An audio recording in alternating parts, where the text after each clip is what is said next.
Hi, welcome to my channel. Today we're gonna speak about three warriors, three of the greatest, or at least most famous warriors of the entire history. So we're gonna see through 400 years before our Lord, in the antique Macedonia, Alexander the Great, which is undisputably the most beloved one in many different countries, because he was Macedonian, of course, Greek, but the son of Philip the second, who had a famous camera assistant. He had a little helper. It was a person who was assigned by him, by the king, Philip, and he had one only function. His responsibility, he was in charge to punch Philip with a stock. He has to appear anytime and say, "You, the great king of Macedon, powerful, who reigns over all this land, will die like a dog too." So he had this, he's like a voice of the conscience, exactly as we know the Romans had this slave, this servant saying, "Remember, you're immortal." But to me, it's more like this character from the Pink Panther movie, which has invented Blake Edwards and was a Japanese that attacked Peter Sellers anytime, because he was instructed to attack, to take him by surprise. So this is, of course, a satire against, a mockery against Bruce Lee and all this, in that time, in fashion, love for the martial arts, who that Peter Sellers thought was kind of ludicrous. So when the opportunity presented itself, so what we're going to talk about now is Alexander the Great, and we're going to compare him with Napoleon and with Hitler, which may ring a little forced, because they not have that much in common. But nevertheless, you should read always Deleuze. Gilles Deleuze is a great philosopher. But never mind. We are gonna compare these three figures because our mind is so limited. Our capacity of remembering different and complex facts is so rare that we tend to make some strange unions, no? Unions as a syndicate, groups, parallels. Okay, so what have these three in common? Alexander the Great was great, physically great. He has a great complexion. He has his love to ride horses, bucephal. He was a very big figure. And we have Napoleon and Hitler, who were not very high. They were not 6 feet tall, and they give us certain sustain to this belief that little people have a stronger personality, and those types of deductions. Well, it is true that Napoleon felt he was mocked by some colleagues or the aristocracy, and of course Hitler was full of hatred. But they're not that much in common.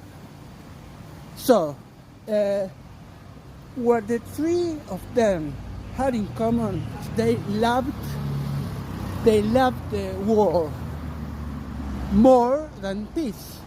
It is not like Bismarck, who had strategic wars in order to get a great and durable peace. No, he had strategic pieces and then made all want more piece of land. So Alexander the Great had changed the map forever, has gained, of course, more territory than both single-handed, both as Napoleon and Hitler combined. Napoleon and Hitler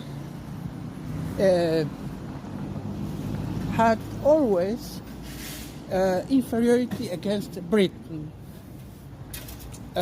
In times from Alexander, there was no Britain. And the only enemy from Alexander was that the world was bigger than he thought. So he had conquered, he had gained, he has awe, absolute awe. India, Pakistan, Egypt. The reason why Napoleon invaded Egypt was, on one hand, of course, he wanted to cut the commerce to the English, so it was a strategic important move. He also wanted to gain knowledge, so he was escorted by a legion of scientists. But the main reason was he adored Alexander the Great. So he was a great admirer for Alexander the Great, Napoleon. And he wanted to be alike. That's the reason why he went to Egypt. So, having said that, Napoleon was very clever in order to see if he will lose and to escape with great dignity. And that had avoided, in many cases, that he has lost more. The most brilliant, the finest hour of Napoleon is Austerlitz, which is the finest hour of Hitler, perhaps the invasion of Paris, not through the Maginot Line, with the technique of Blitzkrieg, taking them by surprise. Alexander Gagarin had many great successes. In the three cases we can openly talk about the brilliance of the tactics, and the three of them had gained battles, won wars with less soldiers than the enemy. Of course, Alexander the Great is the supreme example, but he had the cleverness to induct, to force the soldiers to go through very narrow, very ways that only a little number of soldiers can go through. So he was very intelligent and took by surprise the enemies. He went in winter when nobody expected him, and he was a lover of the arts and the culture, and that is something that had in common both Napoleon and Alexander. In the case of Hitler, I recommend you the best biography by Jan Kershaw, who ended doing that because at the time he was writing this, nobody wanted individual biographies because the Marxists said this is individual and not the great sociological conditions. We have to study history like sociologically. So it is a great exception in history. Napoleon is a great exception in history as a genius. So Nietzsche was inspired by him to think about the Übermensch, and Hegel admired him. He said, there goes the spirit on a horse. And of course, Beethoven composed a symphony, the heroic, to Napoleon, and Goethe meet him personally. Here is a man. So the admiration that caused Napoleon was unique in history. Alexander was very unique too, but in the line of a tradition. He was the son of the king, so if there were no such magnificent conquerors, even though he would be in the tradition of Macedonia. We now have a very different map, and this transformation is due to Alexander. So, what else can we say? We should refer the very different personalities. Hitler was a destructive one, a person who was injected by hatred in a time that coincided with the German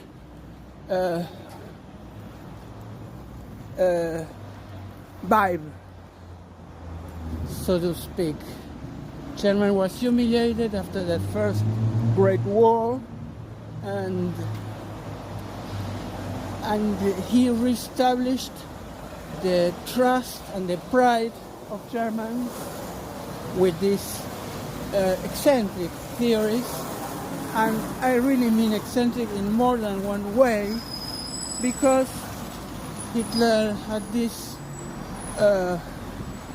explanation in which the Jews were the main reason why Germany did lost the war, and it was a very satisfactory explanation for very dumb people, or people that were passing through dumb phase, time where you only can drink beer, not think too much, and these ideal explanations fit in the times.